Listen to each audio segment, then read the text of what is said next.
अस्सलाम वालेकुम गाइस।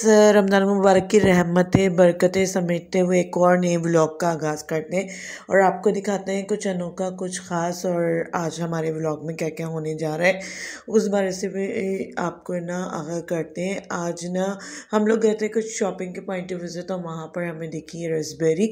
तो जहाँ पर भी मुझे दिखती है ना तो हम ज़रूर बाय करते हैं और ये पर्सनली मेरी बहुत ज़्यादा फेवरेट है, तो हम लोग लेकर आए। और वैसे तो आजकल सीजन में बहुत ज़्यादा स्ट्रॉबेरीज भी बहुत अच्छी आई हुई है, रसबेरीज भी बहुत अच्छी आई हुई है और भी दूसरे फ्रूट्स बहुत अच्छी। और सीजनल फ्रूट ना हमेशा से खाने चाहिए। और आजकल तो भाई रमज़ान मुबारक की बरकतें रहमतें हर तरफ जो है ना वो नाजिल हुई हुई हैं, तो अल्लाह ताला की जितनी भी अता करदा नेमत है ना उनका शुक्र अदा करना चाहिए कि अल्लाह ताला ने हमें इस काबिल बनाया है और अपनी नेमतों से मुस्तफ़ीद किया। उसके अलावा व्लॉग के पॉइंट ऑफ व्यू से बात करें, अफ्तार के पॉइंट ऑफ व्यू से बात करें, तो हम मज़े मज़े की रोज़ाना एक नई रेसिपी आपके साथ शेयर कर रहे हैं। तो कोशिश करते हैं आज भी कुछ ज़बरदस्ती रेसिपी आपके साथ शेयर करें। तो बेरीज का सीन जो है ना वो अभी ऑन था, बच्चे भी बड़े शौक से खा रहे थे, हम भी बड़े शौक से खा रहे थे। तो मैं आपको बताती हूँ कि आज ना मेरे स्टार्ट से ना मुझे समझ में नहीं आता मैं क्या बनाऊँ।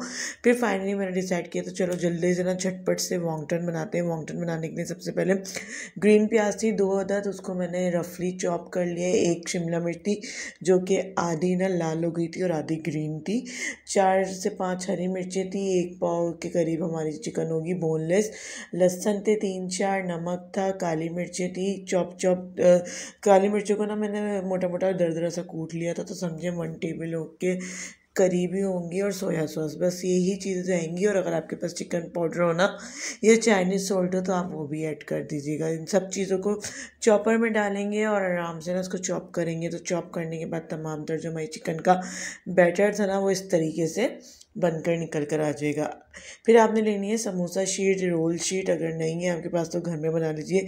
सिंपल मैदा, आटा, अजवाइन, मैदे के अंदर नमक और अजवाइन डाल के थोड़ा सख्त सा गूंद लीजिए पानी की मदद से। और फिर आप सेंटर में अच्छी तरीके से लगाइएगा ऑयल और थोड़ा सा ना डस्ट कीजिएगा मैदा या आटा। और फिर बिल्कुल स्लो हीट पे इसको दोनों तरफ से सेक के इसको सेंटर से खोल लीजिएगा तमाम तर दोनों रोटियों को, तो बहुत अच्छी शीट्स बन जाती हैं। अब आपने क्या करना है, ये जो आपकी वॉन्गटन की फिलिंग थी ना उसको बीच में आपने रखना है। मेरे पास से ना मैंने एक सर्कल में से ना 4 पीसेस कट कर लिए थे और सेंटर में मैंने फिलिंग रखी, इसको ट्रायंगल की शेप में फोल्ड किया जो हमने लई बनाई हुई थी आटे की उसकी मदद से। और उसके बाद जो 2 लंबे वाले ट्रायंगल के एजेस थे ना उसको एक के ऊपर एक लई की मदद से चिपका दिया। तो इस तरीके से बहुत आसानी से वॉन्गटन की शेप बन जाती है। आपने बिल्कुल भी नहीं घबराना, जो आपसे आसानी से बने ना बस इसको आपने मिक्सचर को थोड़ा सा सेंटर में फिक्स करना है और लॉक करना है। और जो एजेस बचे ना उनको ऊपर तले ना आपने ज्वाइन कर देना, बस वॉन्गटन आपके रेडी हो जाएंगे। कोई हार्ड एंड फास्ट रूल नहीं है कि यही शेप बनानी है, यही शेप होगी तो हमारे वॉन्गटन अच्छे बनेंगे, या यही ना हम पर फ़र्ज़ हो गई वॉन्गटन की शेप। बस इस तरीके से बना के स्लो टू मीडियम हीट पर ना क्रिस्पी होने तक दोनों तरफ से गोल्डन ब्राउन फ्राई कर लेंगे। और मज़ेदार से वॉन्गटन ना बहुत अच्छे बन जाते हैं। और इतने थोड़े अमाउंट में ना मेरे तकरीबन ये 40 के करीब वॉन्गटन बन गए थे। तो आज हम लोगों ने ट्राई किया था स्पेशल रेसिपी के हवाले से wonton. Hope you guys like today's effort, today's vlog. Will meet another interesting vlog इंशाल्लाह ताला। अपने जाने वालों को अपने प्यारों को रखिएगा बहुत ज़्यादा ख्याल। ज़िंदगी बखैर, फिर मुलाकात होगी same time same channel same place, another interesting video, another interesting vlog. Till then अल्लाह हाफिज़ एंड फाइनली फ़ी अमानिल्लाह।